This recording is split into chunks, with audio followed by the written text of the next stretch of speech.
If you're just tuning in, Tier 2 World is continuing with its rolling coverage of these groundbreaking Turkish elections, both the presidential and parliamentary elections. Lots to do, lots to cover. We've actually brought in some fresh faces in terms of our panel of guests. These are all experts who have covered Turkish politics for many years. Let's actually reintroduce them. Former diplomat Mehmet, thank you very much. Journalist Barcin Yinanc, and we have Klaus Jurgens. He's a media and political analyst. Welcome to all of you. Let's start off. Any surprises for you for tonight? It's a big surprise. And the surprise is that MHP, National Movement Party, got around 12%, while everybody was expecting almost half of that. And the second surprise is Demirtas didn't get what he usually got in the previous elections. Let's actually put that into context. He's standing around just over 7%, while his party on the parliamentary side is actually in double digits. They're represented in parliament. So if the presidential candidate didn't get that much, how did the party get actually more than half the votes? More than half the votes. So this is, I think, the surprising element.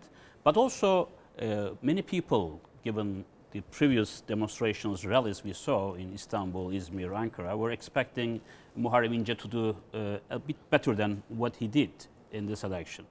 But I want to make one point.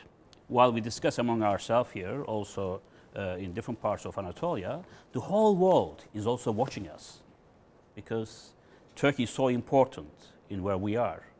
And there are more than 600 journalists from 34 countries, we have been informed, watching this election. Then OSCE monitoring observers are here, from the Council of Europe, from Commission. Therefore, it's so important that prudence should prevail until Supreme Election Board will announce the official results. So the criticism coming from the opposition should be taken seriously. If we want to avoid any manipulation and provocation, I think it's important to wait until the official results will be coming in. But from what it looks, if we are to believe the Anatolian Agency preliminary results, President Erdogan should be congratulated for this result, almost 54%. Locking this up in the first round. Barcin Yinanc, what were you looking for before the election? How has that changed with where we stand now? Well, actually, I was looking how the parliament will take the form, because one of the questions we didn't know was whether HDP will be passing the 10% threshold or not. As of now, that has now cleared the way. They will be entering the parliament. With 65 members of parliament. Actually, after the AK Party and the CHP, the highest number of MPs is from the HDP, more so than the E Party, more so than the MHP too. Well, that's right. To me, it's not such a big surprise. I think HDP voters have sort of been consolidating themselves, and we have to underline the fact that that has come despite the fact that they have been, facing a lot of obstacles. A lot of their representatives have been facing legal issues. Selahattin Demirtas basically was in parliament. But in terms of HDP, obviously, we have to underline the fact that there's nothing sort of this June 7 to 2015 elections. I think some people were disappointed by HDP's performance after June 7, 2015 elections, especially in terms of the conflict picking up. I think they were disappointed by the stance. Therefore, this disappointment, I do believe, has reflected itself on HDP. I agree with Mehmet. I think we have to remain cautious in terms of seeing what will be the final results. As of now, I have the feeling that in terms of the parliament, we are still on the on whether the People's Alliance will secure a big majority or not. Klaus, as a non-Turkish observer to all this, what do you make of it, with the picture that's been painted so far? Well, honestly, I'm not completely surprised about the first result with regards to the presidential elections. But as my colleague said, we should wait until the final results have come in. I am not surprised. You mentioned the non-Turkish observer. If you follow Turkish politics for quite some time and you understand the determination of the Turkish people to look ahead, take things by now into their own hand, cherish democracy, definitely don't like to be lectured by any foreign super or smaller powers anymore. I am not surprised that they rally behind Recep Tayyip Erdogan and say, if there is one man who deserves to win this election, it should be him. It doesn't necessarily mean that they are die-hard party aficionados. But just because you're the most popular politician, does it give you sort of the base for you to win an election? It is definitely the incumbent has a big advantage, but then you must look at the track record as well. And I think the track record is indeed impressive. So this was, you mentioned, what are the big surprises from the non-Turk observer. I am surprised, if it stands as it is, that the HDP would actually make it over the 10% hurdle.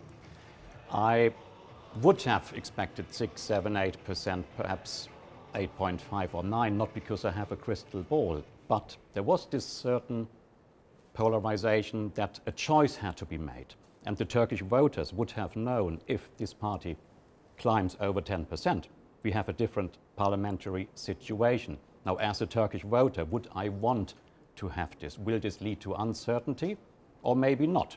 Could it be a coalition government? Could the two parties, AK Party and MHP, have enough seats? So this is the surprising aspect, I think. So one not really surprising, the second one slightly surprising. But we should really wait and be cautious until the result has been announced. Barcin, we just heard the AK Party's spokesman there, Mahir Ünal, say it's a victory for democracy.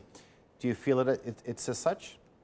Well, we have to wait to see the opposition to accept the results, and then I think that will become a feast for democracy, because any representative of the opposition, if they have any objection, it is their right to raise their objection and to see it that the clouds are cleared. By the same token, obviously, I think people have to refrain from exaggerated rhetoric. It is not fair to cast unbased, spreading unverified information and cast doubts on Turkish electoral system. But throughout the day, I have tried to follow, and what I have seen is that especially the representatives of the political opposition parties, representatives of civil society movements have continuously called for caution. We have seen unverified news spreading around, but immediately we've seen some representatives of civil society come up and say, no, these are not true stories. So it seems that the system has created its own checks and balance mechanism in terms of spreading of false news. So, as I said, on the one hand, the opposition parties have the right to raise their objections and to see that those objections are properly and in a due process met. On the other side, everyone has to be very careful in their especially sharing of certain information. If it's unbiased, if it's not verified, that creates unnecessary problems. Okay. If I'm not mistaken, this is the first time that the AK Party will not have a parliamentary majority. Does it really matter with the new system? Well, it may not matter perhaps, because we are moving into a new chapter in Turkish political governance, a presidential government system in which president will have extensive powers, appoint whoever he wants in key positions, bringing the number of ministries from 26 to 16, quite a lean, efficient and effective governance system that Turkey needs. And how it's going to work, we don't know. On paper, it looks quite attractive. But we hope that this is going to work, because the day after the election, that means tomorrow, if the election results will be verified by the Supreme Election Board, Turkey faces a number of significant challenges to tackle. So we have to clear our minds in terms of manipulation, provocation, or whatever. We need to have very strong legitimacy of the election results. It's for this reason important that government has to make every effort, and opposition should collaborate as much as possible, that we have a legitimate result coming out And then we will be starting a number of actions that is needed, starting with the state of emergency rule, as well as economic vulnerabilities that we have that needs to be addressed. So it is critical that we have to put behind the election results in a transparent and legitimate manner. Cut like a knife, move forward. Klaus, Mehmet was talking about some of the challenges that lay ahead for Turkey. What are some of the challenges that you see ahead for the country? Well, we spoke about definitely one topic would be the economy, but we will definitely go more into that. Talking about the economy, I just want to mention one thing. Very often what is overseen that in the past 10 to 15 years, a totally new phenomenon came up in Turkey, which is the middle classes. Now, the middle classes have become a sensationally active factor in Turkish politics, if I may say so as the foreign observer. Now, often overlooked, if this aspect of the economy is stable, basically it is the backbone of the Turkish economy. You could even say, as long as we have a strong middle class, most economic worries can be overcome, but it needs a macroeconomic dimension. I'm definitely sure with my colleagues we will come back to that. The second point, I think we should address the topic state of emergency. Is it going to be lifted? Will it be lifted? We heard it should, it could, it would. I'm not saying this only from the local perspective, but of course you know that this is a topic abroad. And now the question has to be answered with the new system, with stability, with the road to further prosperity. Could perhaps that become an issue which would be sorted? And yes, indeed, the last point, foreign relations in principle. I think I may, if I add half a minute on this one, I hope, truly I hope, that the European Union and individual European governments realized that this was assuming a fair and free election, despite the criticism we already heard, that the Turkish people have spoken, same like the British, the German, the Austrian, the French people speak at an election, and that now would be a time to actually open the door to Turkey wider instead of overreacting and saying, no, this is the result we have been dreading and now there is no more serious negotiation, talking about EU accession, yes or no. So definitely the economy, foreign relations, domestic policies, the state of emergency, and the parliamentary. What would be, if there is a coalition government, how would it look like? Okay.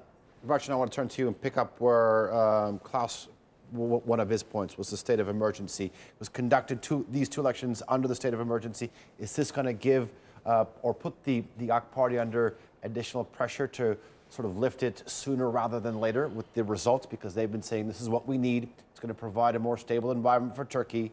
The results show that President Erdogan is going to lock this up in the first round. More pressure on the AK Party now? Well, at any rate, I mean, all the political parties have promised, and I believe President himself has promised that the state of emergency will be lifted.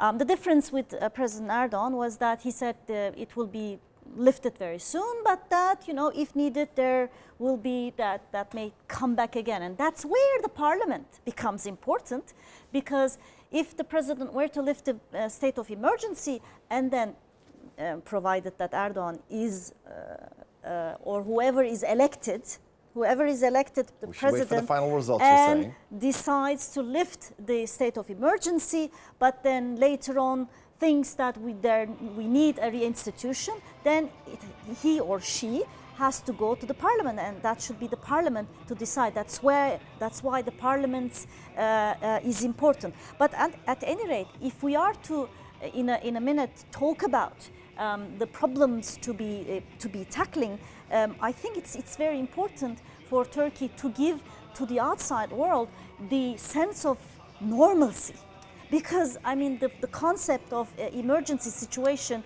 is like an oxymoron with normalcy. You know, if you have an emergency, state of emergency, that means the country is not in a normal state of mind. And you cannot go around the world and say, you know, come and invest, everything is okay and everything is normal. I know that the AKP's ruling elites have been saying, oh yeah, well, the investment environment hasn't been affected by that, on the contrary, etc. But I'm not sure that has passed across in the international circles. Okay, we're going to get back, dive deeper.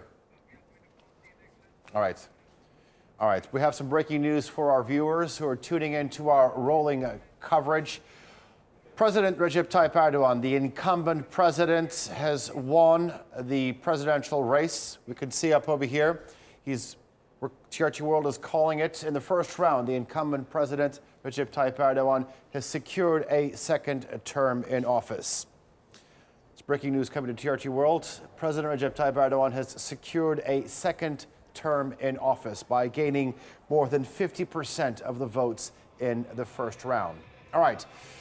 The picture on the parliamentary side is slightly different. Although the ruling AK Party is leading in terms of the total number of seats, it's fallen below that critical 301 seats. Let's bring in our Maria Ramos, who's going to take a look at the latest composition of the Turkish parliament. Maria, just break down these numbers for us, will you? Alican, yes, lots happening. Very, very different picture here as we speak with the parliamentary results, and 88.2% of those ballots have been counted.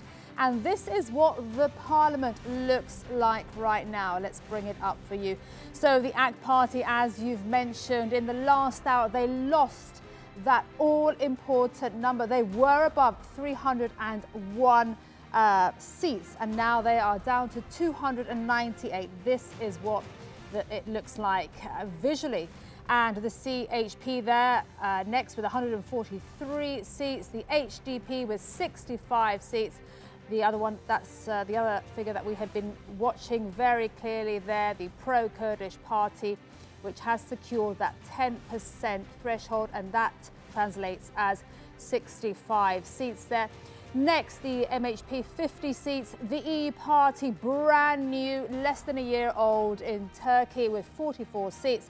The Saadet party and other parties, no seats at all. So to remind our viewers, in the last hour, the ruling AK Party lost the majority that it had away from that 301 mark. But it is an alliance with the MHP. So I'll hand it back to you to see what these numbers actually mean for the parliament and for Turkey going forward. Ali Can. Maria, thank you for those. We're actually going to analyze those numbers once again, but some breaking news from TRT World. We're calling the elections. President Recep Tayyip Erdogan has won the June 24 election, securing a second term in office. Let's get some reaction. Turn to our Turkey political correspondent, Andrew Hopkins, who joins us with the latest from just outside of the AK Party headquarters in the Turkish capital of Ankara. Andrew Hopkins, for more than a year now, you've been in the Turkish capital following Turkish politics closely. President Erdogan wins another election. He's yet to lose an election in the last 16 years. Just give us sort of like a summary of tonight, where he started in terms of when the numbers started coming in, where he stands now. What's the mood like in terms of the supporters at the AK Party headquarters? Yeah, Ali Can, as you can probably hear, it's really loud here at the AK Party headquarters. A lot of supporters behind me celebrating, even though the final results haven't come out. It looks like the president has secured another term in office as the president, another 5 years. We've already had the leader of the MHP, the Nationalist Party, which is in an alliance with the AK Party, calling him to congratulate him on his success, and a number of other world leaders as well doing that. Also with the parliamentary elections as well. Although the HDP, the mainly pro-Kurdish party, has got past that 10% threshold, it seems to be on about 64, 65 seats at the moment. That doesn't seem to have really disrupted how many seats the AK Party and its allies in the MHP have got, because although the AK Party at the moment, as the current things stand, has about 297, 298, its allies in the MHP have about 50, 51 seats. Now, if they manage to stay in that alliance, they manage to stay friends, they don't really have to have a problem for the AK Party. They can carry on with their policies as long as they get the agreement of their allies, and the other opposition parties might find it more difficult to try and obstruct or get their own way as to what is going to happen in Parliament in the next few years. So although still both the contest, the President and the parliamentary votes, we're still waiting for those final tallies, we have got a good idea at the moment which way things are going here in Ankara. Turkey political correspondent Andrew Hopkins reporting live for us from Ankara. All right, let's turn our cameras down to the southern city of Antalya, where Foreign Minister Mehmet Çavuşoğlu is addressing a crowd. Let's listen in. İlçe teşkilatlarımıza, kadın kolları teşkilatlarımıza, gençlik kolları teşkilatlarımıza ve mahalle başkan ve yönetimlerimize. All right, we're listening to Turkey's Foreign Minister Mehmet Çavuşoğlu speak from the Mediterranean coast city of Antalya. That's where his hometown is. He actually frequently visited this town throughout the campaign period, trying to get as many supporters to actually get behind the AK Party in this historic elections. Let's listen in. I very much hope that when the official results will be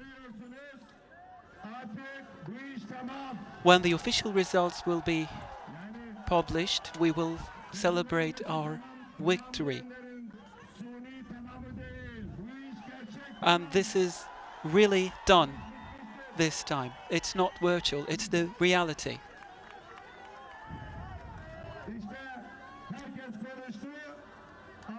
So everyone spoke, but the last word stayed with the nation, with our citizens, especially within the People's Alliance and our brothers from the Nationalist Movement Party deserve special thanks for their support. And from now on as well, I very much hope that for the benevolence and welfare of our nation, we will continue with our People's Alliance.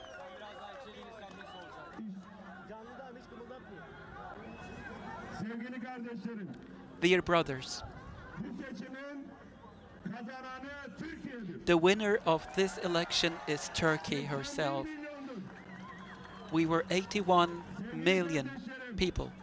And dear brothers, the winner of this election are those who have been losing and who have been maltreated all around the world. And the winner of this election is Palestine, the Balkans, Central Asia, Africa and Somalia.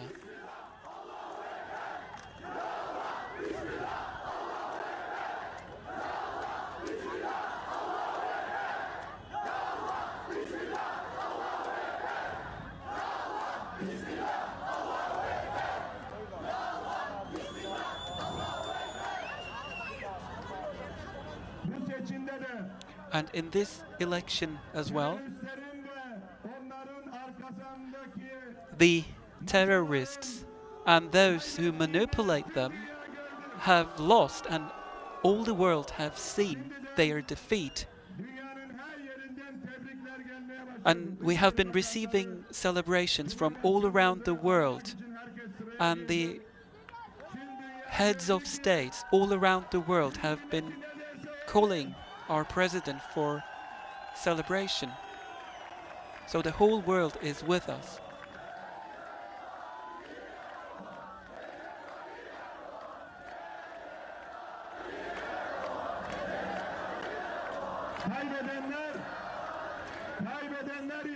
And the losers, on the other hand, are the terrorists and the PKK and FETÖ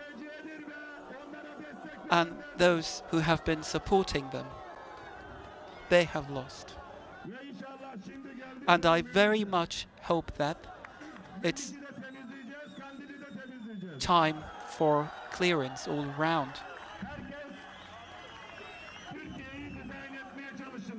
They have tried to design Turkey before the elections within the nation itself and outside the nation. Everyone has seen the trap and everyone has seen these slanders. They have attacked our economy, but our people have seen this, and now we have toppled down their game. And dear brothers, and as Antalya, we are the #1 political party in the parliamentary elections and in the presidential elections as well. We have supported Mr. Recep Tayyip Erdogan very strongly from Antalya.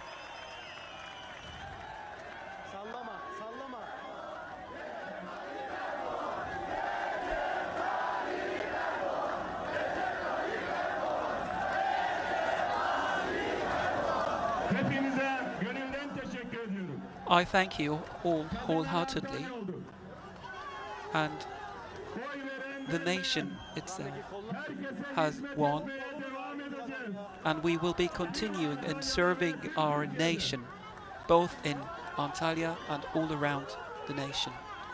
We will continue with our service to our people. Tourism has won, our farmers have won, our industrialists have won, and Antalya has been the winner itself. And without any discrimination,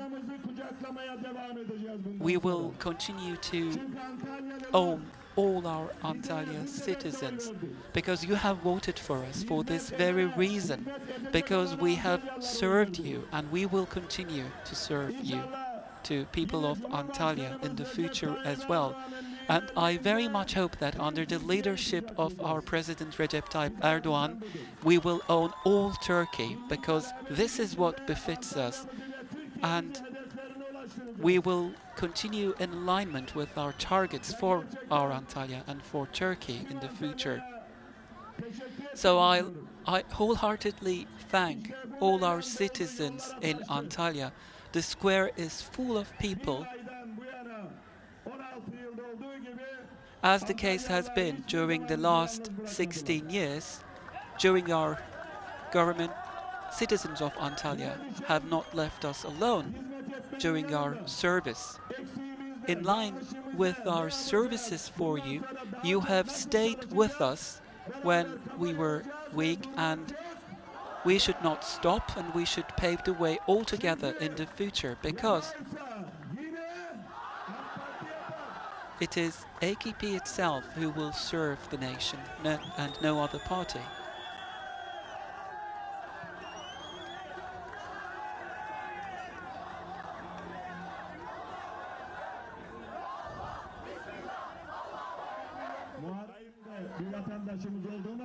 And since Muharrem İnce is a citizen of our nation, we will own him as well, because we said 81 million people, and we will not discriminate anyone.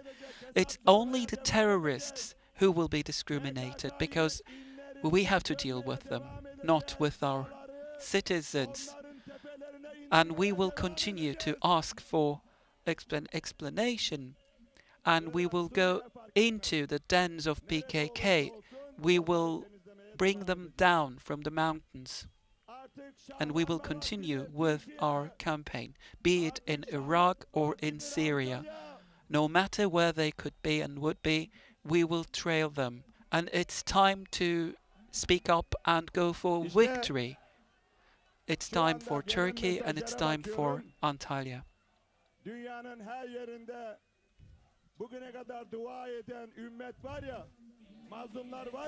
And I look at the messages we have been receiving from all around the world,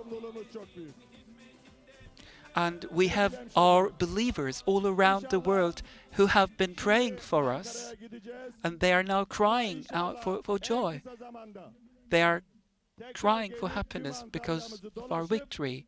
So, dear citizens, we will be going to Ankara now, and hopefully we will come back as soon as possible, and we will be thanking our citizens in Antalya, and we will continue with our service for our citizens. And what I see in front of me when I look at this great friendship of people who came from other places, I would like to thank them as well. We will be staying together hand in hand, and we will be continuing with our service for our Antalya and for Turkey. So thank you all once again, and greetings to all with all my love. And I leave you with the grace of God and hope to see you again. All right, one by one, we're hearing from senior members of the ruling AK Party come out and congratulate their constituents for this performance. That's after President Recep Tayyip Erdogan has secured a second term in office. We're just listening to Turkey's foreign minister, Mr. Mehmet, speak in his hometown of Antalya. A message of unity coming out there from the foreign minister, saying that it was Turkey that was the real winner and that all 81 million of its citizens would be represented. He said that the losers of this election were none other than supporters of Fethullah, or members or followers of the Fethullah Gülen terror organization. The Turkish government blames them for being behind the failed coup attempt 2 years ago in July. He also said that their fight against terrorism would not stop. All right, let's bring in our panel of guests who have been following us, the election results for the past few hours. This is a phenomenal result for President Recep Tayyip Erdogan. He has not lost an election since 2002, even going back to his days as mayor of Istanbul. 12 elections he won. 12 elections. This is a phenomenal number. I'm curious to get your input a little bit later on, but just sort of put this into perspective for our viewers who are watching this. This is something that we're not used to seeing in other countries. Yes, I mean, this is a phenomenal situation, how he won all these elections and how opposition lost most of the elections since 2002.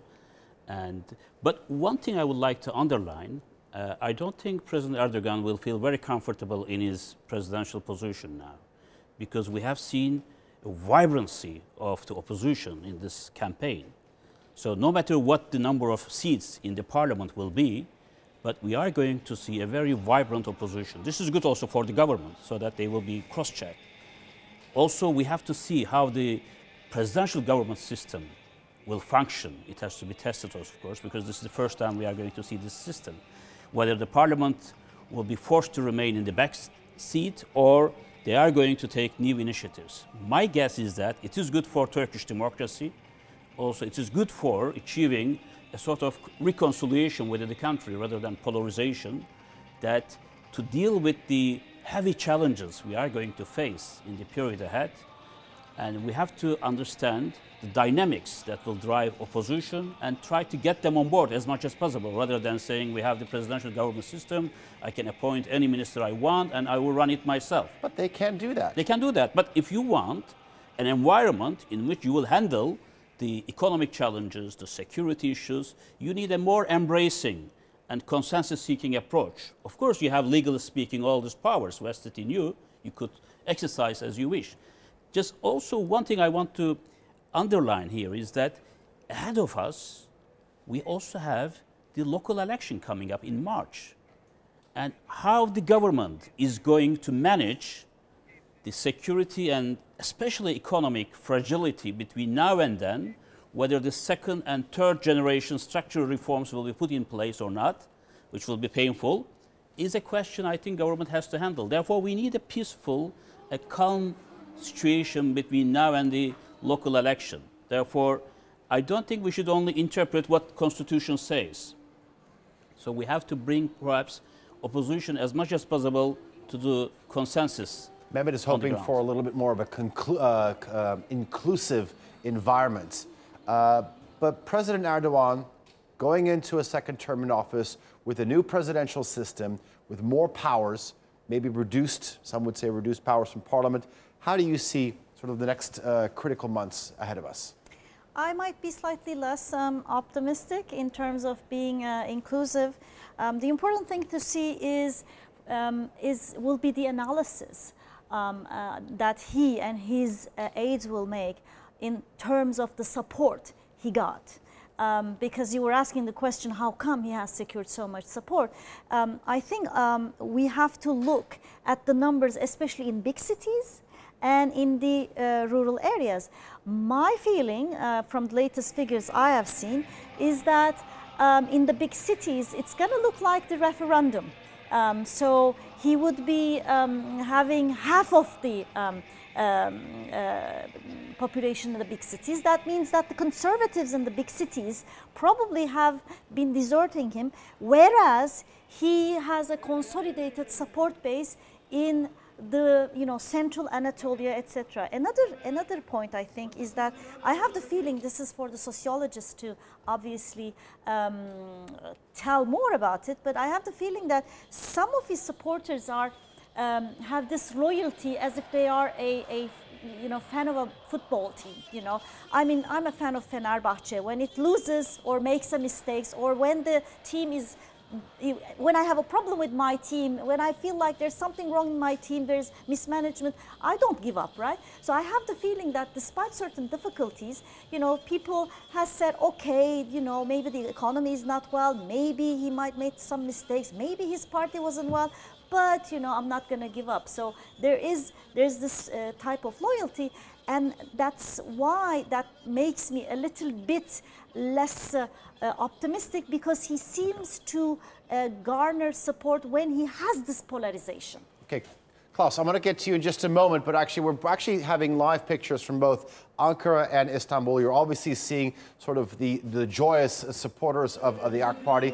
There they are again. Let's actually turn to Tier 2 World's Caitlin McGee, who's outside of the Hubei presidential palace in Istanbul's Sarıyer district, where President Erdogan has been sort of watching and following the election results. He is the winner of tonight and secured a second term in office in the first round. Caitlin McGee, how is the mood over there? And do we expect the president to sort of come out and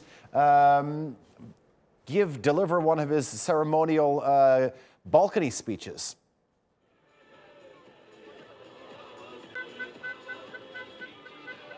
Well, supporters have been gathering here for several hours. They're vocal, they're excited, and they keep on coming. One group has already moved up into the presidential residences to wait for that speech by Erdogan. We don't have an exact timing on that yet. He's going to be addressing his supporters there, though. Apparently it is absolutely packed up there. People have been coming in from several entrances, one here, one round the back. And to be perfectly honest, people here are absolutely delighted with this result tonight. It is not over yet, but certainly Erdogan has a very commanding lead. It looks like he is over that 50% threshold that he needed to avoid a runoff vote. Now, certainly that is a much more commanding performance than probably what we were expecting in the last couple of weeks leading up to this vote. It was certainly looking like it was going to be a lot tighter than that. The opposition really became organised, galvanised and disciplined and rallied behind the CHP candidate Muharrem İnce. But now it looks, as Erdogan edges closer and more votes are counted, that he is really cementing his role as one of the most important political leaders in modern Turkey, certainly since Kemal Atatürk and the founding of the modern Turkish state. No one has ever bet money, or won money rather, betting against Erdogan, because he has never lost an election in his political career. And it looks, if this trend continues tonight, it looks like that will continue as well. All right, that's exactly what we were talking about with our panel of guests. All right, we'll be coming back to Caitlin McGee as soon as President Erdogan comes out on the balcony and delivers his victory speech. Thank you for the moment. We'll come back to you later on in the evening.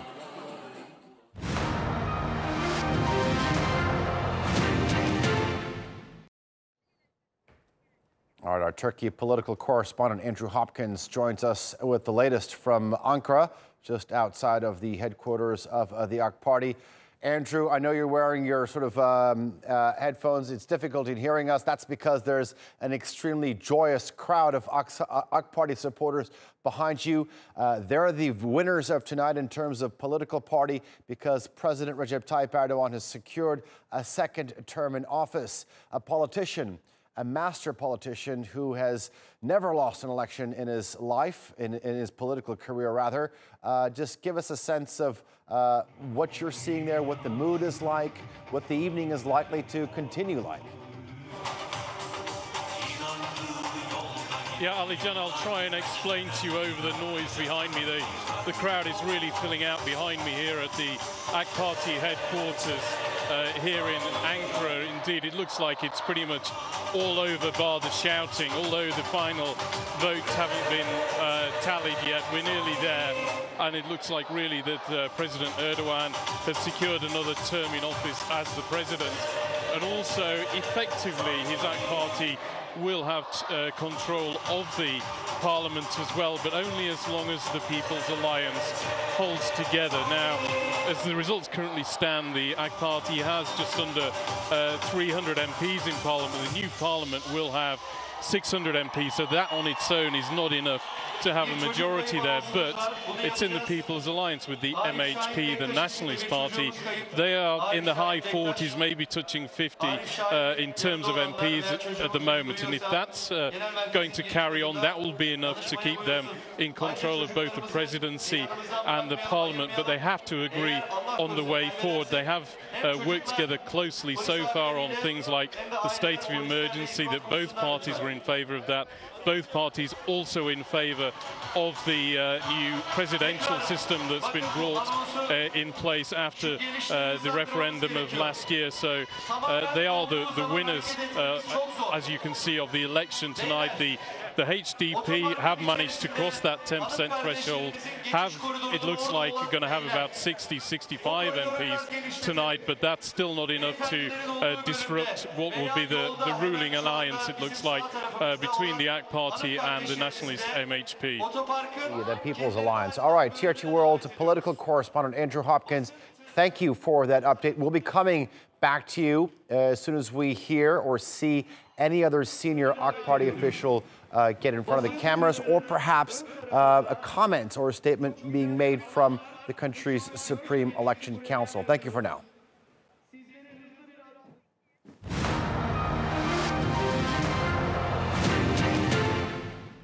All right, let's take a look at the western city of Izmir. TRT World political correspondent Hasan Abdullah joins us from there. It's a CHP stronghold. When you look at the presidential results, the CHP's candidate did well in terms of party performance, surpassing sort of their previous election results, but not enough. President Erdogan has sort of secured a second term in office in the first round. You're at a polling station.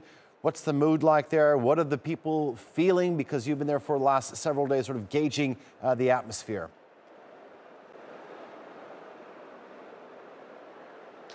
Well, Alican, many people here are certainly very disappointed. Now, they had been very optimistic about securing a victory, and what makes it even more difficult for them is the fact that they had heard from their leader, Kemal Kılıçdaroğlu, say earlier that these elections are being conducted under their watchful eyes and that they should have nothing to worry about. Obviously, he was hinting at the fact that there was no possibility of any sort of discrepancies in the election results.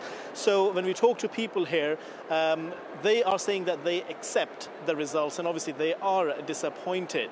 So it's, we're not really coming across people who are somehow suggesting that there were problems with the elections, or that they are dissatisfied, or that they are not convinced about the results. They seem happy about the fact that it was the way the elections were conducted were very visible and in a fair manner. But obviously they are disappointed about the fact that they have lost. Now in Izmir, of course, they have secured again a decent win. They've won by a substantial margin, but when it comes to the overall country, they are certainly disappointed first and foremost about their presidential candidate Muharrem İnce not winning, and then secondly about the fact that what many people here believe, they have not fared as well at the parliamentary elections as they were hoping. All right. TRT World's Hasan Abdullah coming to us live from Izmir. That's the situation from the CHP perspective. All right. If you're just tuning into TRT World, we're continuing with our rolling coverage of these historic elections in Turkey, both the presidential and parliament. On the presidential side, President Recep Tayyip Erdogan, the incumbent candidate, has secured a second term in office. That's our breaking news this hour. Maria Ramos is with us to bring us the latest on the numbers on the presidential race. Maria? Thank you so much, Ali Jan. And yes, an extraordinary moment here in Turkish political history. And here are the results for the incumbent President Erdogan. He has right now 52.9% of the vote and 93.7% of the ballots have been counted. But it is official that he has won a second term in office. President Erdogan here, and here are the figures: 52.9%, and right now it is just gone 10 o'clock in Istanbul, and 93.8% of the ballots have been counted, and this is what it looks like right now. We continue with our analysis with Ali Jan and our guests. Back to you. All right, Maria, thank you very much. We'll be coming back to you just a little bit later on, once we've continued our discussion with our panelists to give us another roundup of where we stand in terms of the parliamentary composition. Klaus, let's come back to you. We're seeing on sort of like the lower third of our screen many international leaders calling and congratulating President Erdogan. I think the first European leader was Viktor Orban from Hungary, which is interesting in some respects. The Qatari Emir also calling President Erdogan to congratulate him, also for many other. Put this, how does Europe feel about President Erdogan and a second term? Did they want it? How are relations going to sort of shape up moving forward? Well, you would need a crystal ball to answer that question. Now, there was indeed, in particular in European mainstream media, in some political circles, this widespread belief that this time Recep Tayyip Erdogan simply cannot win or should not win. It wasn't said openly. In some countries, perhaps it was mentioned, honestly, that they are looking for change in Turkey. But if you look behind what was said or what was not said, I think the time has come, not for Turkey, but the time has come for Europe to realize that you actually have to take it seriously, that the Turkish people have spoken, and they must do a kind of inner soul searching. Why? And I was born in Central Europe. I was born in Germany. And I must admit, this is a pure political science comment, even if I would not know anything about Turkey.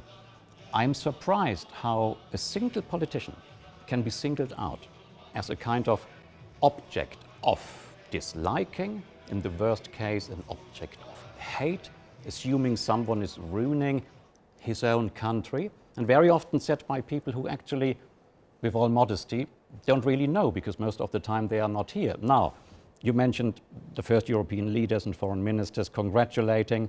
Let's hope that this kick-starts a process in Europe, much more than initially here in Turkey, of coming to terms with that this is a modern Turkey. There are free and fair elections. We don't have to love everything what Turkey does, and Turkey doesn't have to embrace everything Europe is doing. But it would be, I think, one of the last possibilities that the two sides come together on an equal footing, eye to eye. I am sure many other governments will congratulate very shortly, foreign ministers or chancellors or prime ministers. But I hope it is not only playing to the gallery. I really hope it is meant seriously. Now, what the Turkish side could do at the same time is, if this happens, to take up the offer and somehow, in a very nice but very frank term, tell to its European partners, you may criticize us, we may criticize you, but if you want that we continue to cooperate, then let's come together. Barcin, is the ball in the European Union's or Europe's court now? I think both sides have to take certain measures. It's no secret that some of the European Union's leaders are not fond of Mr. Erdogan. Well, that's a little bit only natural because, you know, his rhetoric, you know, has been extremely assertive and let's say a little bit non-diplomatic.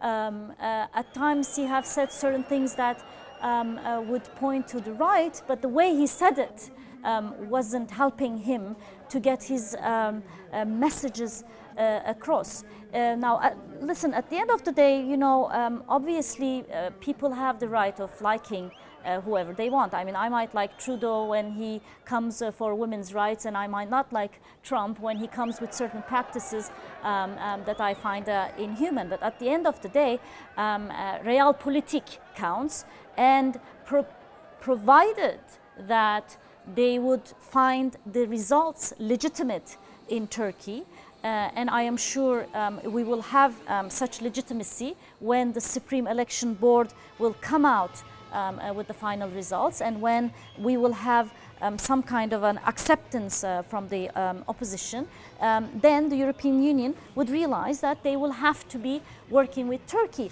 However, the way they treat Turkey is a bit different than the way they treat other countries. At a time when, you know, Saudi Arabia, women in Saudi Arabia are, you know, celebrating driving a car, a women president has ran a campaign rally despite all obstruction. That sort of shows the level of civil society in Turkey, which has to be obviously taken into account. On the one side, obviously the criticism that are leveled from Europe needs to be proportionate. But on the other side, the fact that they criticize Turkey shows to me that they don't classify Turkey as Saudi Arabia, that they want to see Turkey on the same playing field, and that when there is state of emergency and when they see some of the anti-democratic practices, which Turks, some part of the society is also unhappy about it, they factor this in at the end of the day. That's why I would say the ball is not only in the court of one side, but I think there are certain steps that the Turkish government should take in order to have a more normalcy in the relations. Mehmet, as a former diplomat, is this a shared responsibility now moving forward? Yes, I think there are different perceptions of Erdogan outside Turkey. If you go to East and the Islamic world, he enjoys a very high popularity. The fact that he stands up to the US and the European Union have been interpreted in a different way. So he has a strong following there. But in the West, there are certain quarters which will not be happy with this election result because they thought that Erdogan is tired and finished. And this result will show that he's there to stay and alive, kicking. But what Turkey needs, because Turkey, we should always bear in mind, is not a usual country anywhere in the world. It is a country from China to Germany, from Russia to Saudi Arabia. It is the biggest power, economically, militarily, in terms of cultural hinterland. So now I think this election results will force almost every government in Europe, US, and other parts of the world that they have to work with President Erdogan. And also, I think, likewise, President Erdogan has to realize that we cannot go on business as usual, confronting our external powers. So we have to find a smarter way of engaging with the outside world. And EU is no longer going to be a major power in the new game that's emerging. So power is shifting from the West to the East. This is like a cliche, but it is happening in many ways. So for Turkey, China, Russia, Iran, EU, and the United States, all of them have different values and weights in our system. So we realize that before many other countries. So Turkey is going to position itself in such a way that it will benefit from this power shift while also maintaining its traditional ties, because our economy is tied to that, our security. So there is going to be a recalibrating of our approach in foreign policy and economic policy. I think the moment President Erdogan starts building his own team and policies. Mehmet, you say President Erdogan needs to find a smarter way of engaging, but one thing is for sure, he is a master politician after winning tonight's election. President Recep Tayyip Erdogan has now been in power in Turkey for 16 years, first as prime minister, then as president since 2014. TRT World's Turkey political correspondent Andrew Hopkins looks back at his political career.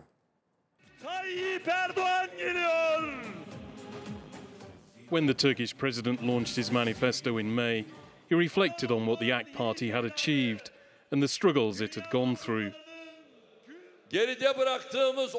Although we faced much resistance in the past 16 years, we have achieved what was once impossible to even dream of.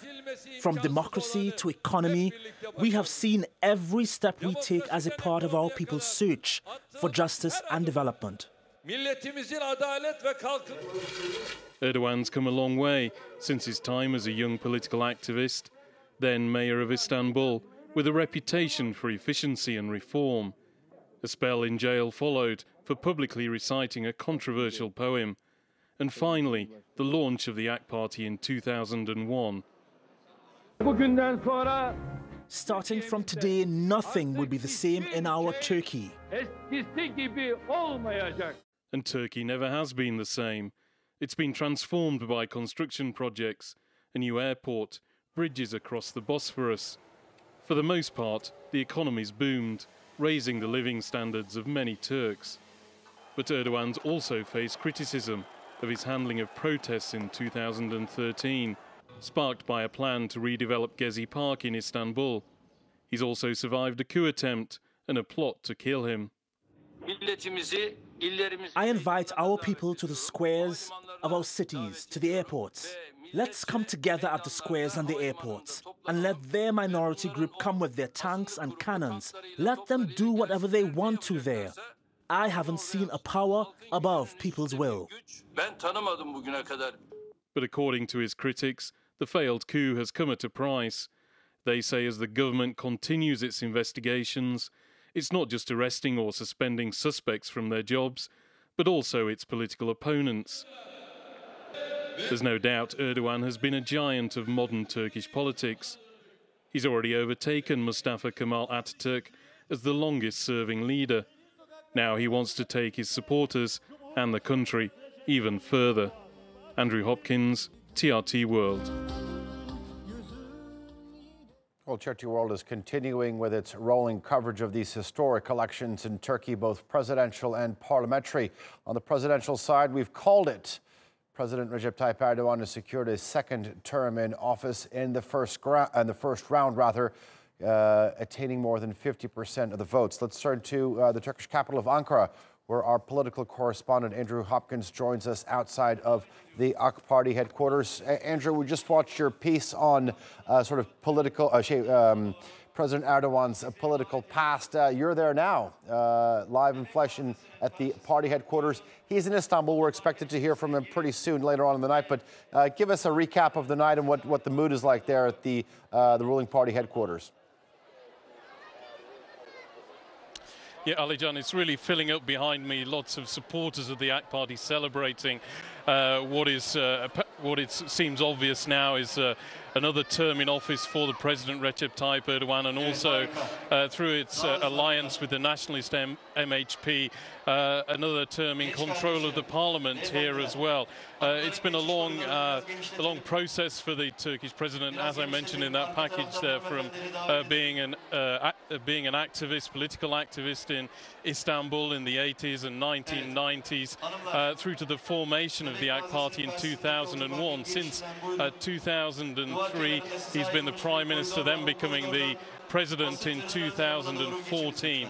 He's now won the second election as President. Under this new constitution, he can actually stand again in another 5 years when the presidential and parliamentary elections are due to be held again, providing there's no unforeseen circumstances before then. But when it reaches that point, it will really be well and truly one of the longest-serving leader that the Turkish Republic has had, and the people here behind me are celebrating that fact, that they believe there are going to be years more now of wealth and happiness for them, as they told us earlier on this evening. All right. Andrew Hopkins, thank you for that update, joining us from outside of the AK Party headquarters. Let's turn to our panel of experts who've been helping us all throughout this evening sort of digest the results coming in. Obviously, President Erdogan has sort of secured a second term of office. What caught my attention was not only Andrew, but some of our other correspondents. They actually talked about the People's Alliance. The picture in Parliament is a little different. How dependent is President Erdogan's party on the other half of this alliance in terms of moving forward, both legislatively and sort of the atmosphere of the tense political environment in Turkey that we've been seeing in recent years? I think it's not an alliance. It is a coalition in a sense. So we are going to have MHP with 12%, quite a significant wielding of power within the parliament. And also perhaps if Bahçeli becomes the vice president, executive vice president, then he will have more power, probably on security, intelligence matters. We will see how this will be assigned. So we have to see how MHP and AK Party will be working together, first of all, in the presidential governance system as well as in the parliament. But never underestimate the power of 45–46%. That is the national coalition plus HDP. It is going to be, as I said, vibrant opposition. But given the constitutional provisions, it looks that President Erdogan, with his assertive style, will be moving forward with his own blueprints and agenda and vision in terms of implementing his policies. There won't be much obstacle from the opposition coming, but it's going to be a vibrant force to reckon with. Not too much obstacle from the opposition, but what are some of the potential obstacles for the People's Alliance in sort of their parliamentary work? This is an alliance, is a togetherness of two different parties. Obviously, there are going to be some differences. Any hazards for them? Well, I would rather subscribe to what Mehmet has said. I think despite the fact that Mr. Bahçeli has acted in times as sort of a kingmaker, because you know, he was the one to call for, you know, referendum. He was the one to call for snap elections, etc. Therefore, he sort of gave this impression to his supporters that, you know, they might have 10–15%, whatever, but they count at the end of the day. And to my surprise, indeed, I think MHP has gotten more than I was personally suspecting. I am suspecting that the supporters have realized that we should stick to next to power, especially in terms of the local administrations. I think some of the supporters in the local provinces are expecting to have more prominent positions, etc., because MHP has not been in power for a long time. Therefore, Bahçeli will be at times negotiating to see that being in power is reflecting towards his supporters. But at the end of the day, in daily matters, you know, macro issues, I think Erdogan, provided that, you know, he secures the election and the Supreme Election Board is telling us that he has finally won, I think he would run the show, I believe, you know, in terms of economy, in terms of foreign policy, because at the end of the day, MHP hasn't shown any objections to its foreign policy, to the economy. And when you look actually to MHP's manifesto, you know, you haven't seen anything that would be so much different than that of the AKP's, you know. That's why I would rather think that MHP would be looking for certain gains and achievements that would make its supporters happy. But on certain key issues, would they have main differences? Unless AKP decides to come with a different approach towards the Kurdish problem, they might run into some difficulties with the MHP. We're going to get to the Kurdish issue in just a bit, but Klaus, I want to turn to you. Mehmet said that MHP is important in this coalition moving forward. As a foreign observer, Do they see it as a one-man show with Erdogan? Do they understand sort of the dynamics of how important the various other opposition parties or other parties in this the People's Alliance are in terms of Turkish politics? I think you really need to spend some time in Turkey to try to understand this relationship. I have followed the MHP for quite some time, actually. A few months ago I was in Adana, which is a case in point. And if you try to understand the MHP's position, I fully agree with my two co-panelists. What happens now is like opening a door of opportunities, that the MHP actually comes pretty close to power, not being in power itself, because we have the presidential system, but due to the fact that if it stands as it is, that there is no outright AK Party majority. And assuming that the MHP wants to help Turkey, what I think can best be described as Roadmap 2023, which we haven't spoken about as of yet. And this is definitely something we must understand when we talk about Recep Tayyip Erdogan, the president. I think his grand design, and only speaking as a political scientist, his grand design could be to deliver a state of Turkey, irrevocable, modern, democratic, prosperous, accepted in the world, but not being lectured by anyone anymore, stopping short of being too nationalistic. This is where the MHP would come in, to make sure that it does stay just that little bit nationalistic. But I can actually see, if it stands as it is, that in Parliament, with this, I would agree with Mehmet Bey, a kind of coalition government. Maybe they would change the name from alliance to what we know in Germany, just a coalition. And I think this is what the MHP, it suits it quite well. And eventually it would suit the AK Party at the moment quite well too, because the president has basically his hands free. You know there will be a strong support in government, albeit a coalition government. He knows that as long as the MHP has a certain amount of impact and influence, which I'm pretty much sure he will grant and Parliament will grant. I am not saying that a coalition government is the worst thing that at this stage in Turkey's history could have happened.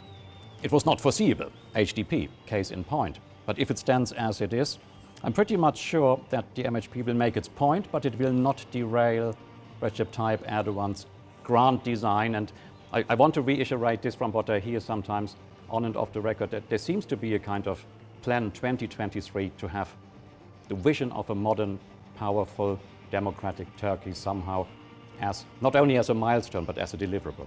Okay, Klaus, thank you very much. We're just watching live pictures from the Turkish capital, Ankara. President Recep Tayyip Erdogan has won the presidential elections in the first round. You're seeing mostly AK Party supporters outside of their party headquarters in the Turkish capital. For the last couple minutes, we've been talking with our panel of guests, the Alliance. This was the first time in Turkish political history that political parties were able to form pre-poll alliances. So where do these stand in terms of the numbers? Let's bring in Maria Ramos, who can do that for us, and we'll come back to the guests and actually crunch those numbers. Maria? All right, Alican, yes, I have those numbers for you from the parliamentary results. And right now, as things stand, 94.6% of the ballots have been counted, and it's been very interesting listening to your guests talking about alliances and coalitions, and this is what we have at the moment. The People's Alliance, of course, made up of the ruling AK Party and the MHP, and they have 53.8% in Parliament, and the Nations Alliance there with 34.1% of the vote, and that's made up of the main opposition party, the CHP, also the oldest party in Turkey.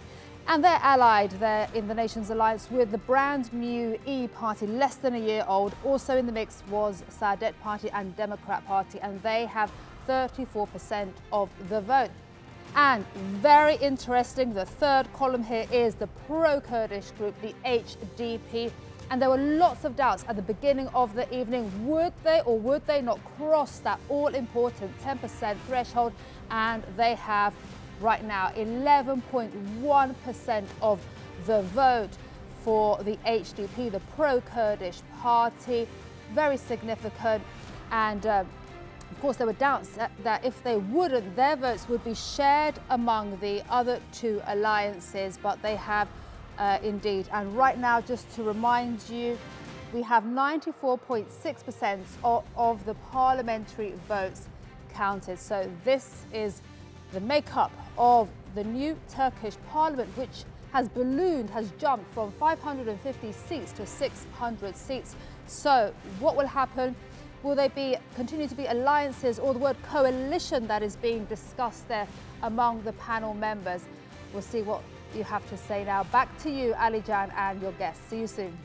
Maria, thank you very much for those numbers. We'll be sort of looking at these numbers in just a bit, but these are live pictures from Istanbul's Hurriyet presidential palace in Istanbul's Sarıyer district. That's where the incumbent candidate, President Recep Tayyip Erdogan, who's been elected to a second term in office, had been following tonight's elections. He's expected to come out anytime soon and address members of the media and evaluate the results and make his victory speech, as per se. All right, let's come back into the studio. We were talking with Maria and the numbers. The non-aligned party, the HDP, surpassing this 10% threshold, the highest threshold in pretty much any country that I can think of, thus giving them sort of the power to be represented in parliament.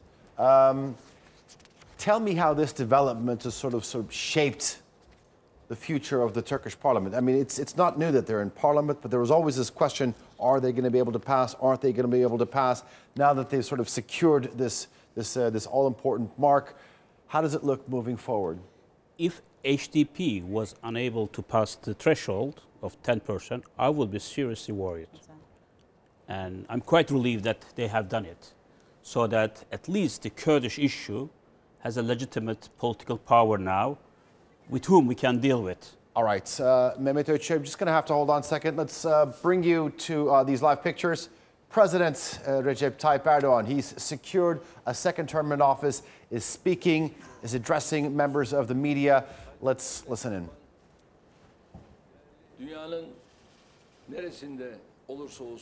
All around the world, I wholeheartedly greet you with great compassion and with great love. The elections of June the 24th will very hopefully be very good for our nation, and it's my sincere wish that it will be so. The unofficial results of the elections are now in front of us, and the executive presidency has been given to my person by our nation, and the People's Alliance and the AKP have won the majority of the votes in the parliament, and this is a great responsibility in the executive branch, which is now on our shoulders. And I would like to extend my thanks to all our citizens who have cast their ballots, and it's my sincere thanks for them, because they have spoken for themselves and for us and for our cause. And I extend my great gratitude to all of them, both within the nation and outside the nation. All our brothers who have the right to vote have taken their responsibility, and I also extend my thanks for this. And the ballot observers are the symbols of the freedom of voting in Turkey, and we are talking about an independent will all around Turkey, because people have voted for themselves and they have spoke out their preference in the ballot boxes. And we are very much pleased by the fact that the ballot process is almost complete all around the world. And actually the nation itself is the winning party in these election days. And I would like to congratulate all the candidates for presidency and for parliamentary seats.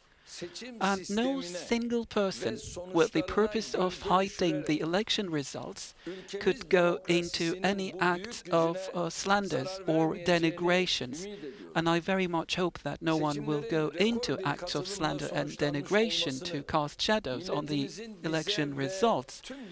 This high turnout rate in the elections all around the country is for me a great and very clear message to all of us. And this message is very clear. With an almost 90% turnout rate in the elections, Turkey has given a very good democracy lesson to all the world. Because if you look at countries with high turnout rates like 60 or 70%, they boast of being democratic nations. But with this 90% of turnout rate in elections in Turkey, we can really speak about being a democratic country. So these results are sometimes not accepted as democratic, and I invite those who have doubts about this to look at these results very carefully.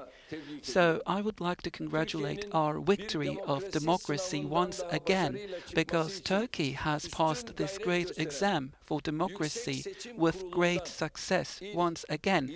And the Supreme Committee of Elections and all those who have taken responsibility on the ballot boxes, the observers and the ballot clerks and all others who took responsibility, deserve special thanks.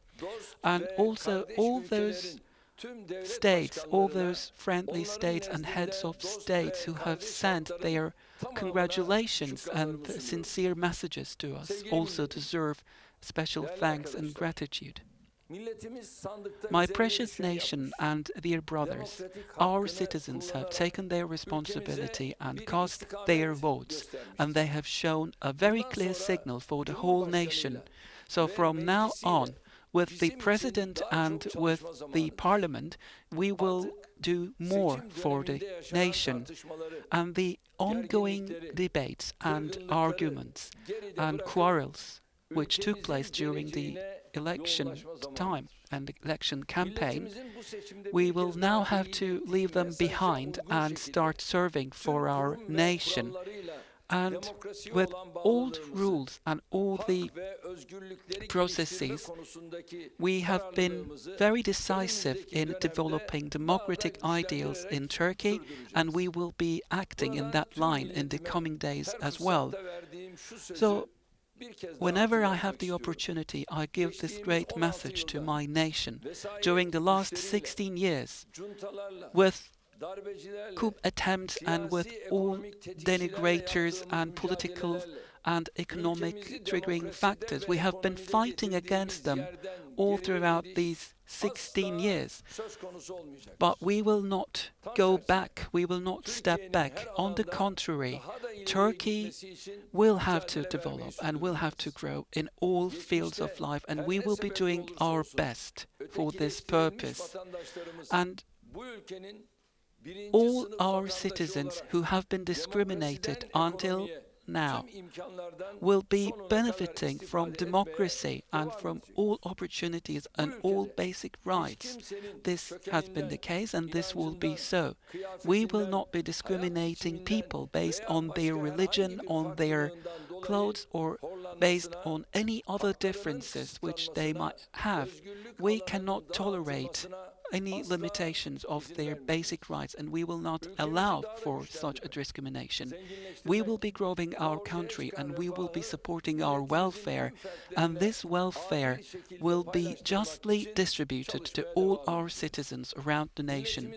We will be working very hard for this, and with this great support we have just taken from our nation, or from our citizens, we will have a very clear answer who stand against our nation.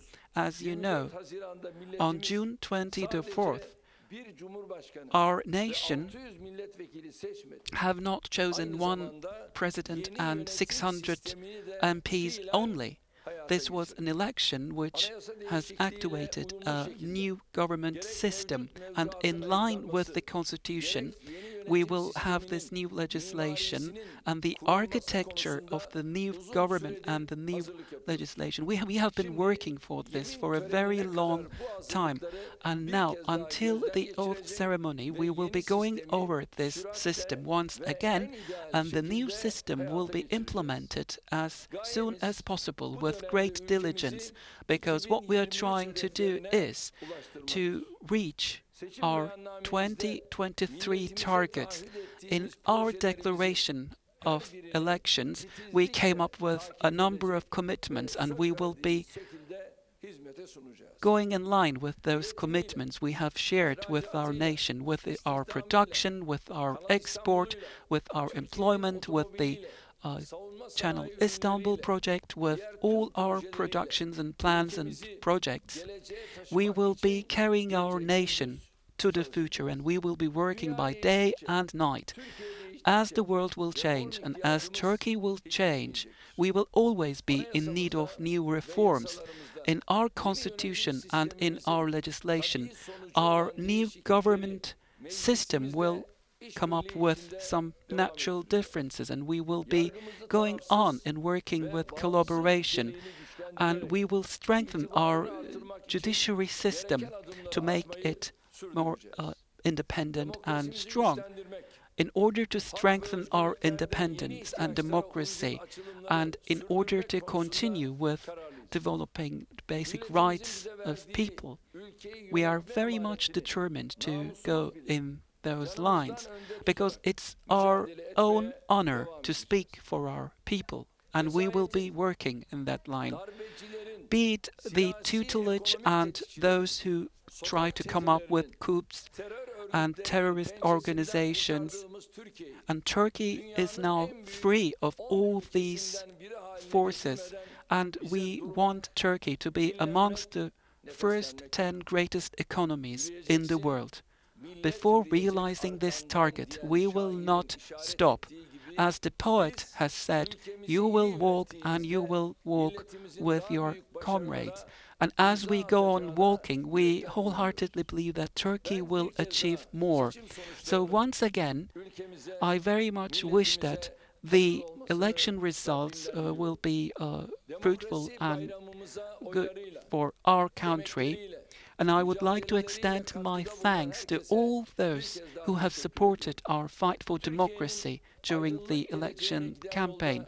And on our path for a brighter future for Turkey, we will be going hand in hand with our people. And I very much wish that our God will be with us and by our side. So thank you. All right, Turkey's first president to hold executive power, Recep Tayyip Erdogan, there in his first address to the Turkish nation after winning Sunday's election. He said that the nation was the real winner in these elections, and he also touched upon the high voter turnout. Nearly 90% of the eligible Turks, 59 million of them that were eligible to vote in Sunday's election, turned out and cast their ballot, saying that because of this high number, nearly 90%, that no one could accuse Turkey of not fostering, not harboring a fully democratic environment. All right, let's get in our Turkey political correspondent, Andrew Hopkins, who joins us now from outside of the AK Party headquarters. Andrew, we just heard Turkey's president, Recep Tayyip Erdogan, speak from Istanbul. You're in Ankara, outside of the party headquarters. I believe these are live pictures, not from Istanbul, though. Just tell us what you picked up in terms of a victory speech, and then we'll get into the mood a little bit later on. Yeah, Ali Can, as soon as the president appeared on the screens here, there was a huge cheer from the crowd. If ever there was any still lingering doubt over the results of this election, there isn't now. with the Turkish president there saying that on the basis of the unofficial results, he's now been handed the executive presidency, and also the People's Alliance, which is his party, and the nationalist MHP. They have enough votes, they have enough seats together to run the parliament in future. So now it's pretty clear what this election result is, if it wasn't before. He said, as you mentioned, that this was a lesson in democracy, really, to the outside world. 87% turnout for this election, which in terms of modern Turkish history is one of the highest turnouts ever. I mean, there are a lot of motivations which you might be able to attribute to this. Maybe the fact that this new presidential system coming into effect, or the fact there are a lot more parties, a lot more presidential candidates to choose from, but certainly still a very high percentage of turnout there. He said that there'll be no going back on the past 16 years, the 16 years that the AK party have been in power, and also that this was a clear message in terms of democracy. Because of such a high turnout, there shouldn't be people complaining about the unfairness of the election itself and what's actually happened. And he also said that the AK party and its allies will now move to implement this new presidential system as soon as possible. And he went on to detail some of the aspects of that plan, which was voted on in a referendum last year in Turkey, about how the judiciary, the legal system will be independent. And also he held out some olive branches, really, to the various different opposition groups, saying that this will not be a government, a society which discriminates against anyone. All right, our Turkey political correspondent Andrew Hopkins giving us a live update after Turkish President Recep Tayyip Erdogan addressed the nation. Let's go back to Istanbul, where our TRT World's Caitlin McGee is now joining us. She's just outside of the presidential palace. Caitlin, we just heard from Andrew sort of talk about some of the talking points of President Erdogan. Anything else that you picked up, and what's the mood like there? Have the crowds been growing throughout the evening?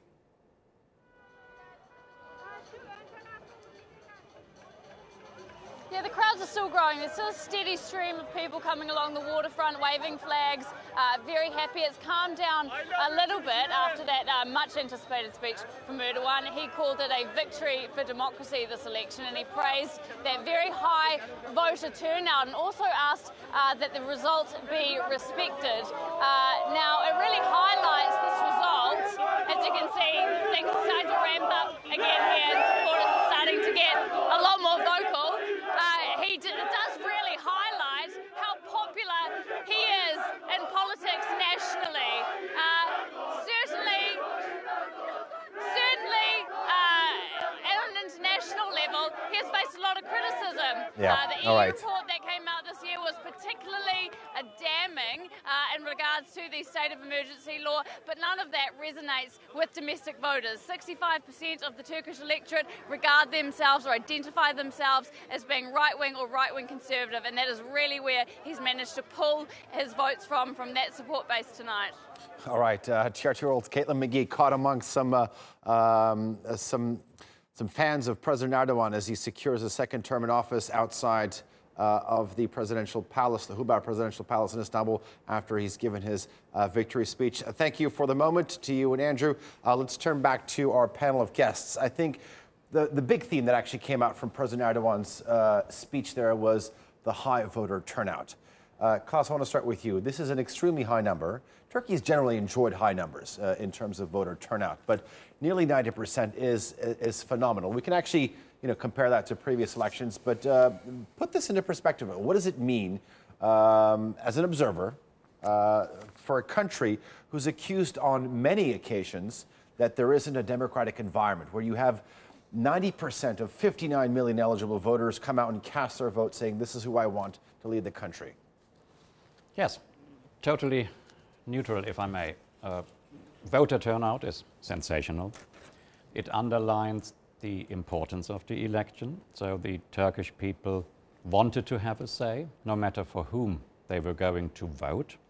And I think it solidifies, if that was ever necessary, the Turkish democracy. You could call it democracy 2.0 or 4.0, like industry 4.0. I think this is what President Erdogan perhaps was hinting at, that Turkey must grow in all fields of life. Now, 80 if you take other countries, United Kingdom, for example, voter turnout, or if you go to Germany, you would be hard-pressed to find any other country where the voter turnout is so high. No recent election springs to mind, to be honest. Now, if you have such a high voter turnout, this is for the day. Tomorrow the work will start. Now, seen from a political scientist perspective, I think it is good for democracy. It shows that the Turkish people want to take their matters into their own hands. And the president said something else, which if I have half a minute longer, but what really struck me, he said a tutelage-free Turkey. Now, when I came to Turkey for the first time, 2004, I believe, what struck me was that when you spoke with members of the AK party or members of the opposition, there was always this feeling that if you can create a tutelage-free Turkey, it's like a cliche, I know. Some call it military-free tutelage or whatever, but I'm not copying what other people say or write. He mentioned this in his acceptance speech, in his victory speech. So it must be very dear to his heart, and I believe it is very dear to the heart of the Turkish people, at least to a vast majority, that you can have a strong nation state, you need a strong military, you need strong defense, you need strong borders, what have you, but that the civil society aspect, that people take the matters into their own hands, go to the ballot box in sensationally high numbers. I think this is something we should reflect upon. Is this only one step, or will this continue? But it struck me when I listened to the you don't seem to disagree. I have a slightly deviating version. I think one of the reasons for such a high turnout is not so much, I would say, a symbol of democracy, but it sort of shows the lack of the notion of being active citizen in Turkey. Because in Turkey, there is this conviction that active citizenship is about just voting, you know, because under normal circumstances, in the European and Western context, active citizenship means to be part of associations, being active in civil life, you know, being active in the issues of your neighbors, in the issues of the school, etc., etc. And in the case of Turkey, the only one moment you take things into your hand is when you cast your vote. Other than that, you know, you go on your business, you know, and then you remain a little bit away from politics. That's my part of explanation. But I think another part of the high voting turnout is also, I think, shows the sense of polarization in Turkey as well. The sense of, following your political party as a football fan. You know, we have to be there. We have to be, supporting our political party. But isn't that a good thing for the country? It is. If you are voting for a party for its political program because you like the people who have been listed on the ballot box, you know, in Turkey, ask people who they voted for the parliamentary elections, I can assure you that most of the people might not know the parliamentary representatives. They usually vote for the party, whereas we have to go more on the micro levels. However, on a positive note, I think the Turkish nation has now started to understand that active citizenship doesn't mean just casting your vote and then, keeping a distance from daily politics, local politics, especially the civil organizations, the representatives of the civil organizations have been very vocal, have organized themselves in order to monitor the elections, etc. So I think now there is more maturity, and I think we are gaining more experience in terms of being active citizens, which shouldn't be limited to just casting the vote, but also taking active part in daily lives as well. Okay, I just want to turn our cameras back to Istanbul, where President Recep Tayyip Erdogan is expected to address a large crowd of AK Party supporters. He's won tonight's election, June 24th, becoming securing a second term in office. He had just addressed members of the media and made his first address to the nation in front of the cameras just a short while ago. He talked about many things, but saying that no one could accuse Turkey of not having a democratic environment, pointing to the extremely high voter turnout, close to 90%, 87%. That's what the country's Supreme Election Council has announced. Right now he's actually gone in front on top of a campaign bus ready to address AK Party members in the Hurriyet district of Istanbul. As we wait for President Erdogan to speak, let's actually turn to Mehmet Ogutcu. We're talking about the voter turnout. Well, but I want to say something else as well. I think, to play the devil's advocate, President was too early to make his victory speech. Because 2.7% difference, yes, it looks that if this is going to be verified by the Supreme Election Council, he won it. But why didn't he wait until the official results But more than 95% of the votes had been counted. But according to Anatolian News Agency, it hasn't come from the official Supreme Election Board. So this is going to create some uneasiness among the people. But the high turnover in the election is a huge success for Turkish democracy, because the stakes were very high, both for the ruling party as well as the opposition. Therefore, they mobilized every single person in the country, and this is the first time that we have such a high turnover.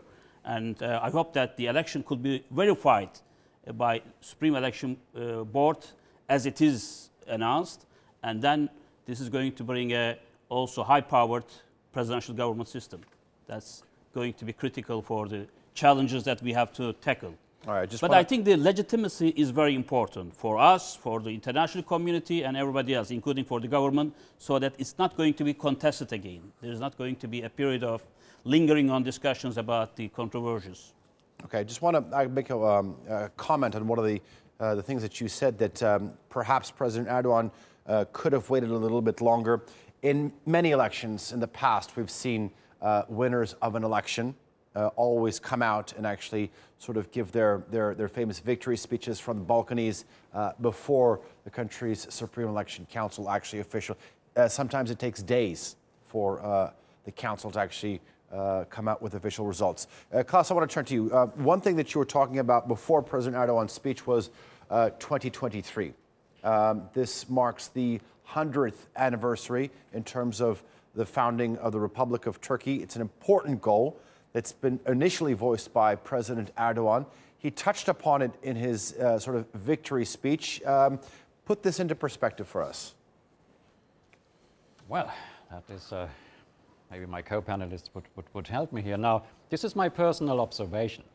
If you take a look at the formation of the Turkish Republic, and then you come to this magic date, 100 years. I think anyone and everyone who would be prime minister in the former system, or the president, or now the executive president, everyone would aim at, if this is her or his term in office, to literally deliver a state-of-the-art nation, not only to his successors, but to the entire nation, and perhaps even to the wider world, to give an example of how over time a nation can develop. And I think this was one of the promises the AK Party had when they came to power, seen from an observer, that they actually want to update, upgrade, modernize, reform the Turkey they found. And I think this date, 2023... Klaus, I do have to apologize for interrupting, because President Erdogan, as we just told you a couple minutes ago, was addressing a large crowd of the AK Party supporters. Let's listen in. My God, I thank my God because you enabled me to serve for this nation. Thank you. Thank you. So we thank our president. So can we have this lady next to the bus, please? Okay. All right. We were experiencing some audio problems. That's actually took us a bit to actually cross into the president's speech, but it was probably addressed, well, not probably, he was addressing a large crowd of AK Party supporters after winning an historic election in Turkey on June 24th. Let's actually turn back to our panel of guests. We're talking about Turkey and its 2023 goals. Yes, in a nutshell, political science. Someone who would be the leader of a nation like Turkey at this point in history would want to make sure that there is a legacy. Every president would have done it, every prime minister. Look at France, look at the United Kingdom, only comparing a little bit. You want to leave a legacy.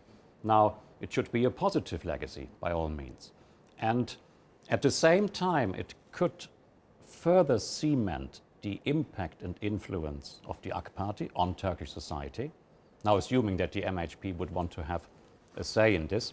But what Mehmet said, Mehmet Bey, was really very interesting. His comment about the HDP now, being in power, and that this actually is a positive factor, if I understand you correctly, positive for Turkey's further stability, and that you would have expected perhaps troubles along the way if they would not have been in parliament. Now, this is only seen from the Turkish side. Now, if I may add the European perspective, believe me, this will take away a lot of this ballast. People like me are confronted with almost on a daily basis to explain what is going on with the Kurdish question, what is going on with the HDP, what is going on with the politicians who support this party.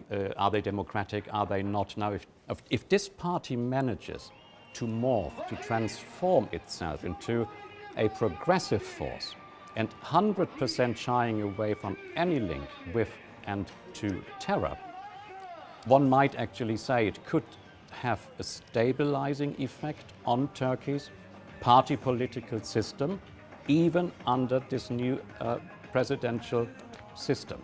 So this would be a hope or an assumption. It has worked in other countries. We cannot compare the HDP with the Green Party. Oh my goodness, now I'm getting 50 calls from Green Party members from Germany and say, what are you talking about? Only talking about maybe movements which become a party, which at times have an agenda which not automatically fits in the normal democratic spectrum. But once they are in power, once they see how difficult it is to govern, and if they manage to get rid of elements which do not favor democracy but want to destroy it, actually I fully agree with you, it could have a stabilizing effect. And believe me, it takes away a lot of question marks. Only while I was sitting here, I was checking foreign media sometimes while not concentrating, but just to get some headlines. Again, one or two headlines say, hopefully the pro-Kurdish party will be in parliament, hopefully this will bring more democracy, and so on and so forth. So we have two dimensions, the inner Turkey dimension and how to sell this victory in Europe and how to react to questions coming in from Europe. Okay, Klaus, thank you for that analysis. We're continuing with our rolling coverage here on TRT World on the June 24th elections. Two elections, presidential and parliamentary. We have results for one of them, the presidential race. Let's bring in our Maria Ramos. We know that President Erdogan has secured a second term in office.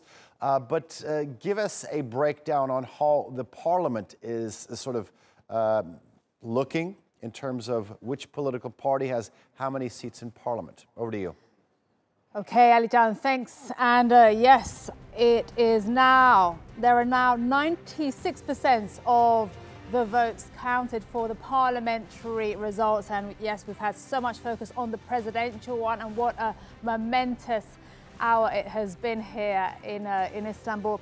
But let me bring our attention back to these parliamentary results, because we are still 4% away from the end. So this is what it looks like. Here is the new Turkish parliament as it stands. Remember, this is still a bit to go, but this is what it looks like right now. The ruling AK Party have 293 seats. They lost their majority from the all-important number 301, and the next one is the CHP. They have 146 seats. And then the HDP, they have 11.2%, which translates to 66 MPs. And that was one of the most significant moments of the evening, seeing there the HDP. We had been keeping our eye on them. They are, of course, the pro-Kurdish group, and they went past that 10% threshold that they had to cross, and they did that quite in the middle of the evening. So that's very significant there. Next is the E Party, a brand new party in Turkey, less than a year old, and there they have 46 seats. And the other two, Saadet Party, and we have some other parties, no seats at all. And just to point out that, yes, these are new alliances. It's the first time in the history of Turkish politics that alliances have been formed, and good to see what's happening here. Ali Can, I'll let you and your guests continue analysing what this means for the Turkish parliament going forward. Ali Can. Maria, thank you very much. We're going to get to our guests in just a moment, but let's bring back our Turkey political correspondent, Andrew Hopkins, who joins us from the Turkish capital of Ankara. He's outside of the AK Party headquarters, a party that is party's candidate who has secured a second term in office, Recep Tayyip Erdogan. Andrew Hopkins, we've heard President Erdogan speak. Just give our viewers a recap of what he said, and in terms of the mood that you're experiencing at the party headquarters right now, certainly very jubilant. Ali Can, the celebrations here in Ankara for the AK Party supporters are just getting louder and louder as the evening continues. So I'm going to try and answer what I heard of your question, but really this contest, this election now appears to be over. In the last half an hour or so, we heard from the Turkish president saying that the executive presidency had been handed to him on the basis of the provisional results. Only a few more votes left to be counted, but he seems to have secured about 52% of the vote, which is enough to avoid having to go into a runoff on July the 8th, and also slightly higher percentage that he got when he stood for president back in 2014, when he got 51%.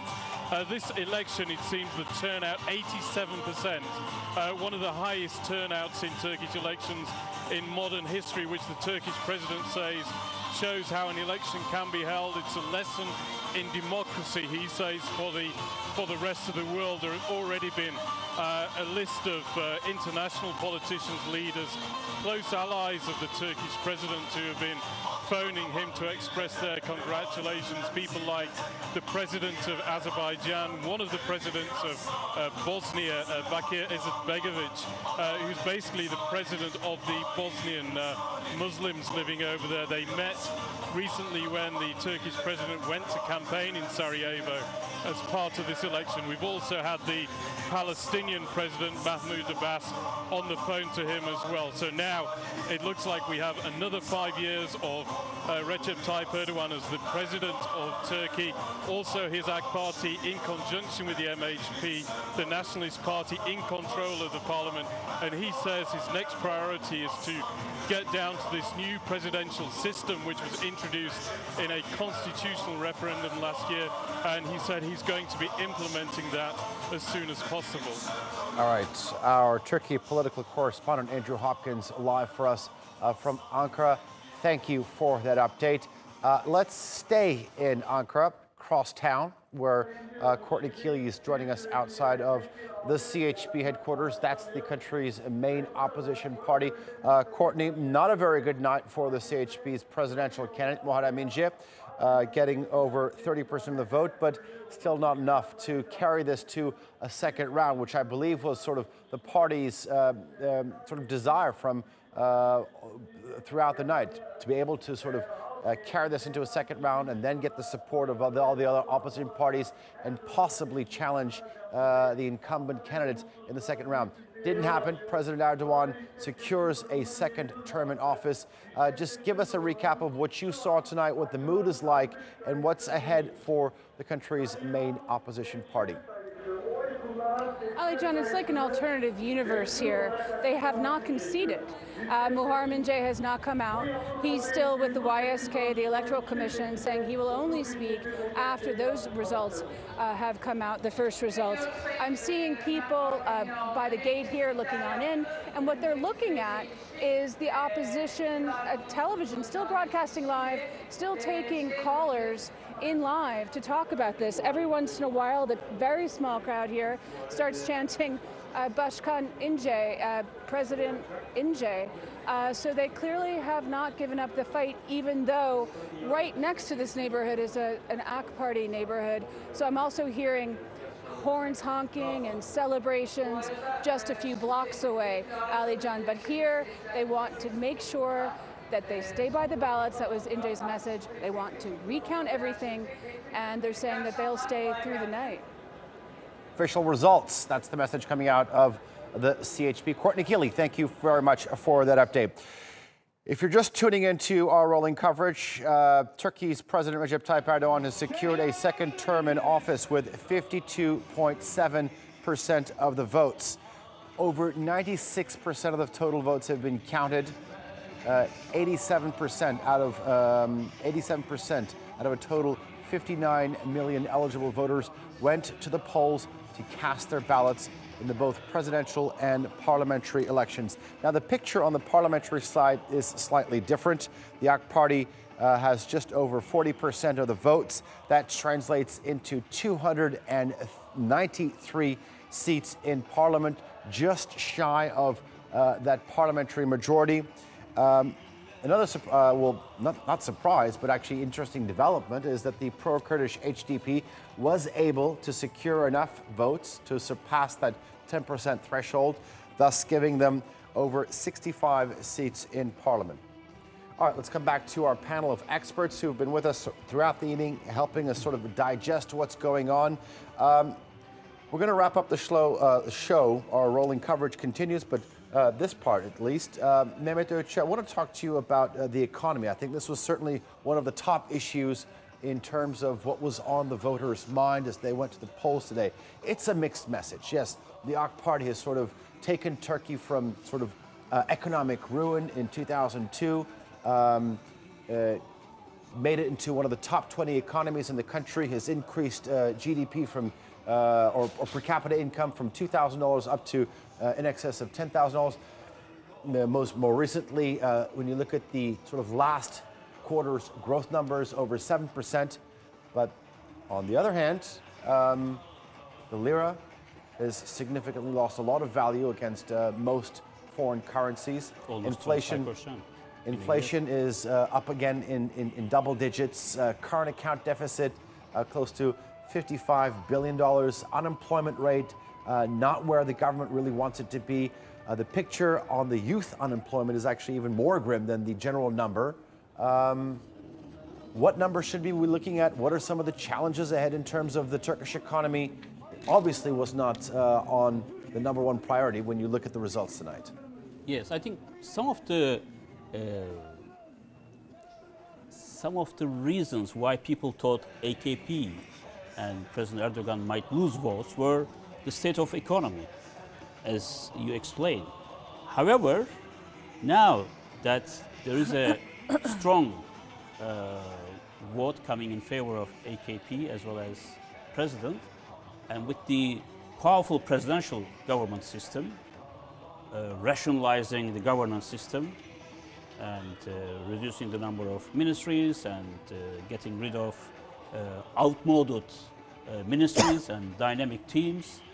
I think what's needed now, especially from the international community perspective, is to generate a new wave of trust and confidence in Turkish economy. This is what's needed, because we have to refinance or reschedule almost $185 billion of debt owned by private sector. And then add to this more than $50 billion of current account deficit. How is Turkey going to do this? Well, it's not going to be easy. Turkey will not be able to pay its debt, neither government nor the private sector. It's going to be very hard. That's but in terms of restoring confidence? Restoring confidence is when the investors and financiers see that there is a strong government in place, And they also announced second and third generation structural reforms without delay. Then here's the dichotomy, because in March local elections are coming. Government wouldn't like perhaps to cause more hardships and pains to the population. So how this period between now and March will be managed is a very critical question. But I believe that with Turkey's power, more than $850 billion GDP and huge resources and potential, if the international markets could be convinced that the results will stick, there will be no uneasiness and disturbances, no challenging of election results, and the government announced a series of reforms that are long overdue, I think the restoring confidence could be just a matter of time. And also, Turkey needs to go away from this consumption, construction-led economy to more and more what fourth industrial revolution requires. Manufacturing. Knowledge-based technology, innovation, branding, and Turkey can do that. We are a sophisticated economy enough to compete globally. But so far, the government and president always complain about the bureaucracy, about other forces preventing this from happening. Plus, the international environment economically was not so conducive. Now we have the Trump doctrine, which declares trade wars all around the world, and we also have technology race between China and the US, regional insecurity, civil wars raging just in our neighborhood. These are not very conducive factors for us to complete our objectives. 2023 vision is an amazing blueprint if we can achieve that. But it's only 5 years down the road. I don't think that we will be able to meet all the targets that we have set for ourselves to be one of the 10 largest economies in the world. That's not possible in the next 5 years. But it's good that we have a roadmap. We have a sense of future direction where country would like to go. And it's a target. That's a very, very precious thing to do. I hope that we will be able to also include the rest of the population, not only those who voted for President and AK Party, so that it should be an inclusive 2023 vision so that we can achieve our goals for the commonly shared objectives. And that inclusiveness theme actually came out in President Erdogan after he came out and addressed members of the media in his first address to the nation after winning these elections. You're watching live pictures from across the country. These are pictures from live from the Turkish capital, where you see many people waving Turkish flags, not only AK Party flags, but also Turkish flags. President Erdogan said the real winner in tonight's election was the 81 million Turks. I want to turn to another one of my panelists, Barcin, Yinanc. What's going to happen to the opposition? When you looked at the sort of these elections before the people went to the polls, the general feeling was that this is the first time in a long while that the opposition was as organized as it was in these elections. Yet, some would consider this a landslide victory for President Erdogan to secure the presidency by 50% in the first round. What went wrong for the opposition, and what's ahead for the opposition? Well, let me answer you by picking up from where Mehmet maybe has left. One of the key issues, I think, that would boost confidence on international circles, especially on economic and investment sectors, would be to see a vibrant opposition, a functioning and efficient opposition in Turkey, an environment where the opposition can freely function, because people need to have confidence in Turkish democracy and opposition, the presence of the opposition, but not just an inefficient opposition, but an opposition that functions in a free environment is key to convince international investors as well. And rule of law. That Turkey, exactly. Have we had an inefficient opposition until now? Well, I would say, yes, I would say that many of the opponents of President Erdogan and AKP would be saying that they're not very happy with the opposition in Turkey. And that's one of the reasons why we have seen such a huge gap between İnce, who has ran a campaign rally only in 2 months' time and has reached an amount of 30%. Let's just remind our viewers of those numbers.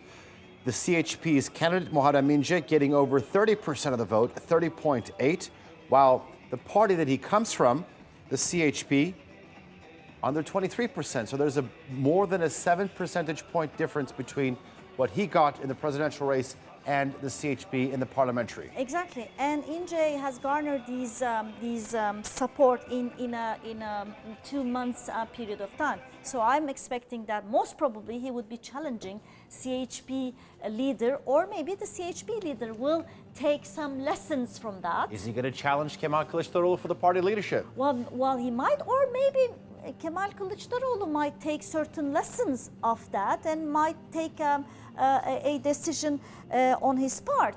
And most probably, in case İnce takes up the leadership in CHP, then AKP will witness a stronger opposition. The fact that HDP is there is a good relief. Also, as a woman, I have to underline the presence of a women candidate. That's a very good thing for democracy as well, because we Indeed, women make up definitely. the other half of the society. That's only a couple important. minutes left. I have to give Klaus the last word on this. And the civil society was also very vibrant. We have to thank them, the civil society organizations, for such a campaign. Okay, Klaus? I have a job for Muharrem İnce. In March, he might become a candidate for Istanbul mayorship. Possibly. Klaus, closing comments as a foreign observer. Very brief point, talking about the opposition. I think Turkey's major opposition party, labeling itself as social democratic, faces the same obstacles all other European social democratic parties faced and face. Society is changing, the workforce is changing, the workplace is changing. This division between the working class and rich or educated or whatever doesn't exist anymore. Modern opposition must take this into account. At the same time, the AK Party must take into account to become a very inclusive conservative party, not to lose voters or the president losing votes. So I think it's a very interesting development. I can actually imagine Turkey is moving a little bit more to the middle by becoming even more inclusive, what my co-panelists here rightly said. I think this would be an interesting development.